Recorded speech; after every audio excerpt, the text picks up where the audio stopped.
Les postos, c'est parti pour le débrief de Nono sur la chaîne Les Vidéos de Nono et Sacha. Salut Nono.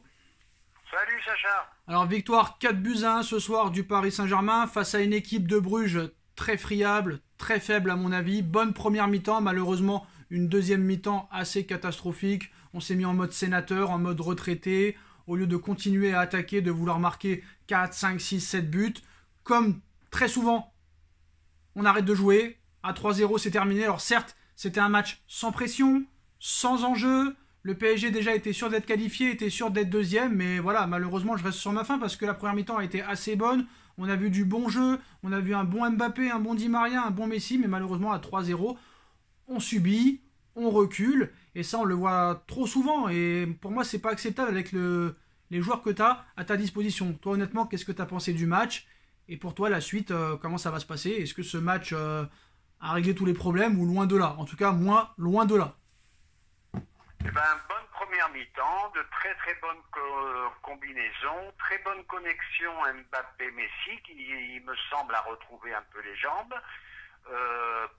Effectivement, une deuxième mi-temps où nous retombons dans nos travers. Donc ça, c'est des problèmes récurrents qu'il faudra régler. Mais malgré tout, une première mi-temps satisfaisante. Aujourd'hui, je ne veux pas être trop critique sur le PSG. Première mi-temps où j'ai vu un peu de ballon que j'avais pas vu depuis longtemps. Bon, et la deuxième mi-temps, écoute, on verra plus tard.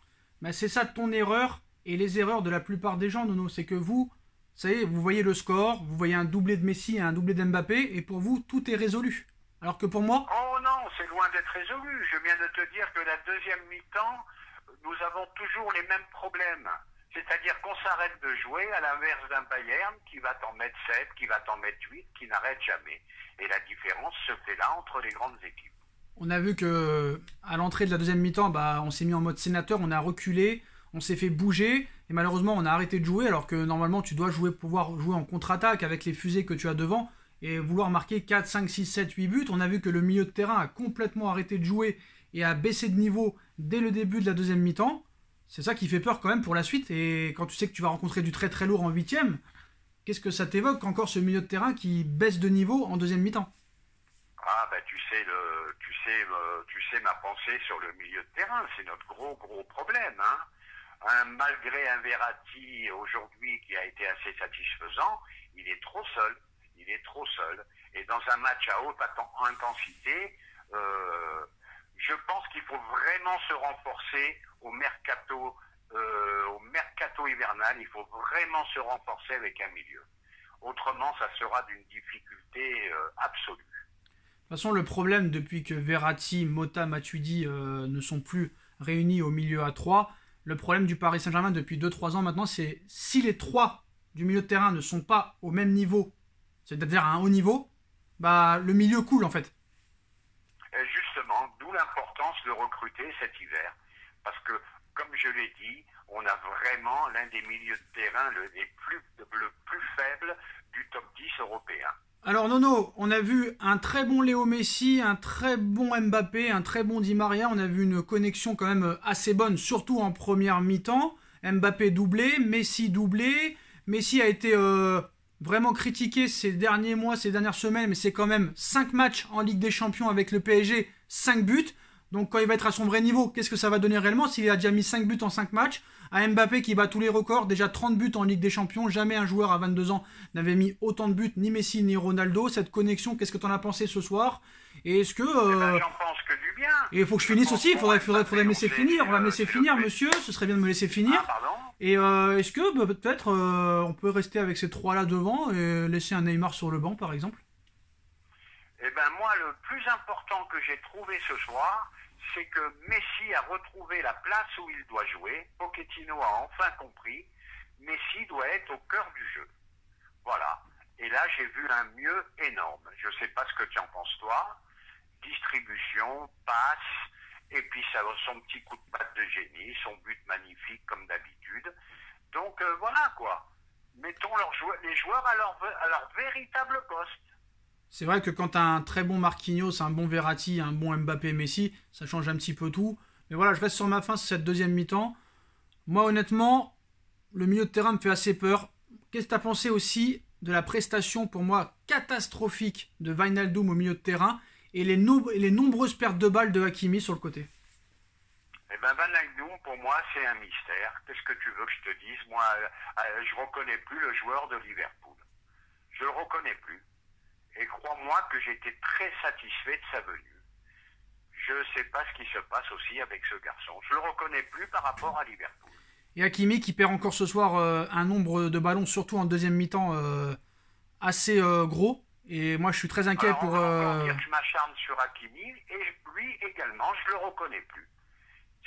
Ça me paraît bizarre, tous ces joueurs comme ça qui regressent quand ils viennent à Paris. Alors, vous voyez, je n'arrive pas à comprendre. Vous voyez, ce soir, pour une fois, c'est Nono qui me coupe souvent la parole. Moi, honnêtement, Nono sur Hakimi, hein, bon... Moi, franchement, je pense qu'il est dommage que certains joueurs du PSG ne profitent pas, on va dire, du forfait d'appel illimité proposé par Hakimi à chaque match. Parce que le forfait d'appel, là, c'est pas un forfait illimité, là, c'est un forfait de 2 heures bloqué, quoi. Il n'y a pas d'SMS et d'appel illimité, là. Le gars, il est inexistant, quoi. Il ne sert à rien, en fait. Faut dire la vérité. Eh ben, je te dis, il est méconnaissable. Je comprends pas. Et je le dis et je le répète, c'est un joueur que j'aime beaucoup. Je ne comprends pas. Alors, honnêtement, je comprends pas. Honnêtement, Hakimi, moi, il me fait penser à un joueur qui va arrêter sa carrière dans 3-4 mois, frère. C'est inexplicable. Il est en dessous de tout. C'est la vérité. Eh ben, c'est ce que je te dis, je comprends pas. Je comprends pas. Parce que je comprends pas comment, après un début de saison très satisfaisant, je comprends pas sa baisse de régime. Est-ce que ça ira mieux au printemps? Je l'espère. Mais il y a vraiment quelques mystères que je n'arrive pas à éclaircir. Bah, le mystère à éclaircir, c'est juste que pour moi, il faut le mettre dans le système où il jouait avec l'Inter et le Borussia Dortmund, c'est-à-dire un 3-4-3 ou un 3-5-2. Et là, tu pourras juger véritablement... Je pense que son problème est là. Ah, non, ça va être difficile si on me coupe toutes les 5 secondes. Bon, bref, je te laisse parler. C'est pas grave. Vas-y, je te laisse parler. Vas-y, parle. Voilà, donc il faut le mettre dans un système qui lui convient et qu'on retrouve le vrai Hakimi. Merci Nono pour ces gros éclaircissements. Moi j'ai bien aimé aussi Diallo dans l'axe, t'en as pensé quoi? Je vais te dire, à choisir entre Diallo et Kipembe, eh ben Diallo me rassure un peu plus quand même. Hein. Donc là on va arriver pour les 8e de finale de Ligue des Champions. Le PSG va tomber normalement sur du très très lourd, peut-être du Chelsea, du Liverpool, du Real Madrid, du Bayern, de l'Ajax d'Amsterdam. Est-ce que ce sera pour toi très compliqué quoi qu'il en soit, même si le but à l'extérieur n'existe plus? Et est-ce que ce sera avec Pochettino ou un autre entraîneur? Alors pour les 8e, je suis toujours dans la même inquiétude. Je suis pas très optimiste. Quant à le problème, Pochettino, il suffit qu'il perde contre Monaco et contre Lyon, il saute. Maintenant, il gagne 2 fois. Je pense pas que les Qataris le feront partir, mais je ne pense il fera une saison, il dépassera pas, il fera pas une autre saison derrière. Et ben moi je suis prêt à prendre le pari avec toi qu'il ne sera plus coach au mois de janvier. Et ben moi je l'espère aussi, hein.